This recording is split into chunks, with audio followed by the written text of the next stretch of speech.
I'm going to teach you how to prevent road rage step by step. Step number 1, you're going to slow down and take a little time for yourself.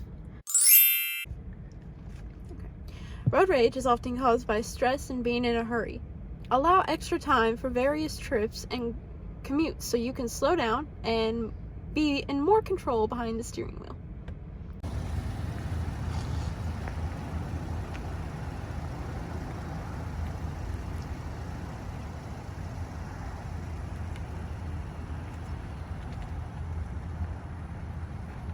Avoid tailgating and cutting traffic. Did you know that 30% of road rage incidents are led to physical aggression first start with tailgating and cutting traffic? If you're patient and use your turn signals, a courteous driver will clear the way for you faster than you think. This is how far you should be away from someone when you're driving.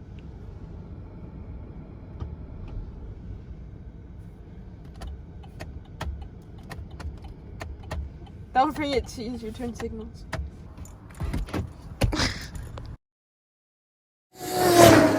Step number 3, keep your cool and show resistance. Each commute can be a source of frustration and conflict, but try to keep your cool by not using the horn excessively or making all kinds of gestures. Instead, take deep breaths, which will show your heart rate and relieve some tension.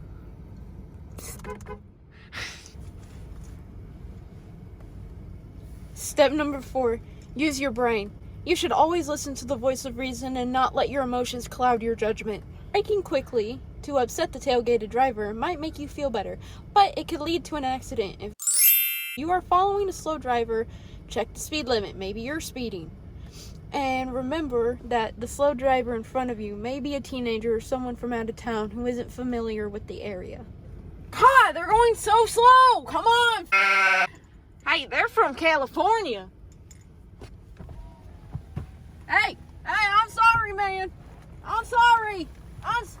Sir, I'm sorry. I'm sorry, sir. I'm sorry.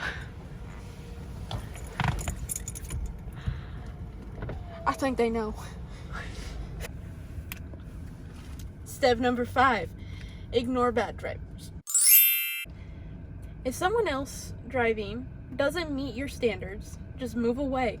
Don't try to teach them a lesson or make them aware of their bad driving by copying their moves. Police is there for a reason. Your responsibility is to keep to yourself and your passengers safe. This is a good example of a police pulling someone over for being a stupid driver.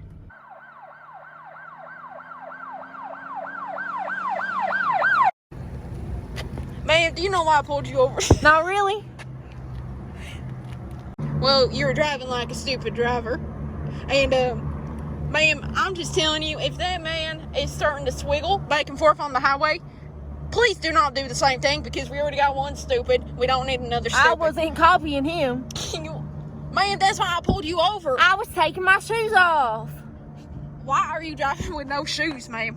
Please, come on. My feet got wet. I'm sorry. I was swimming and I Just don't do it again, ma'am, because if he's swerving and you're swerving, then I got 2 idiots on the highway, and I just can't do that. Sure thing, officer. Thank you. Have a good day. You too, officer. Step number 6, resist the urge to get even.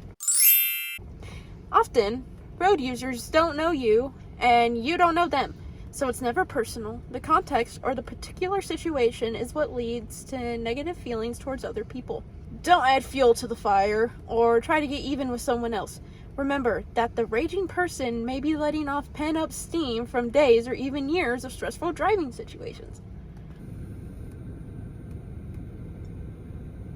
Oh my God, that's fucking character. Step number 7, learn to say thanks and sorry. Civility and good manners encourage other drivers to do the same. Acknowledge your mistakes. Nobody is perfect after all. And apologize through eye contact or a quick gesture. This can diffuse a hot situation and avoid direct confrontation. You stupid! Hate your go get the from my lane! Oh, I'm sorry. Hey, ma'am, I'm sorry. Ma'am. Ma'am, I'm sorry. Ma'am, I'm sorry, ma'am. Ma'am,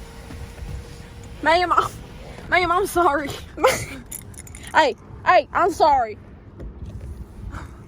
Step number 8, relax and change your mind. Creating a relaxing atmosphere inside your car by listening to soft music and maintaining a comfortable temperature. Stuck in traffic, there's not much you can do besides changing your mind.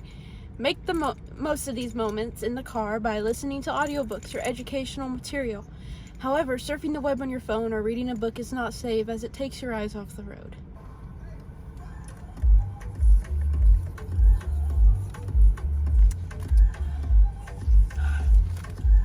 It's really calming, you know?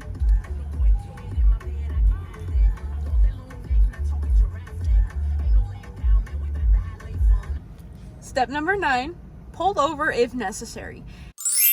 If your passengers are too loud and prevent you from focusing on the road, or if your kids are fighting and making a mess in the back seat, don't pile up your frustration inside. Pull over, take time to restore.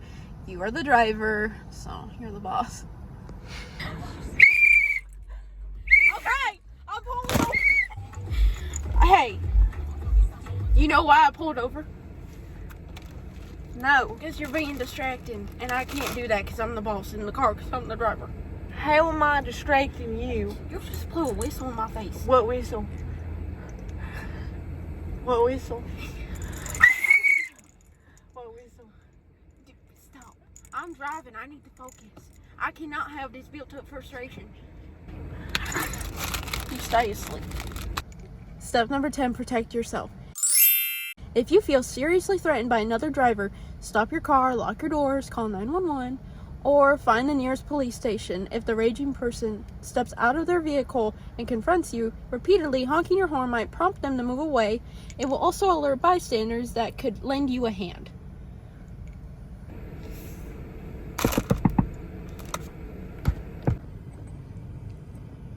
Yeah. Doing all these steps will help prevent road rage. I hope you learned something from this video. I know I did. Me too.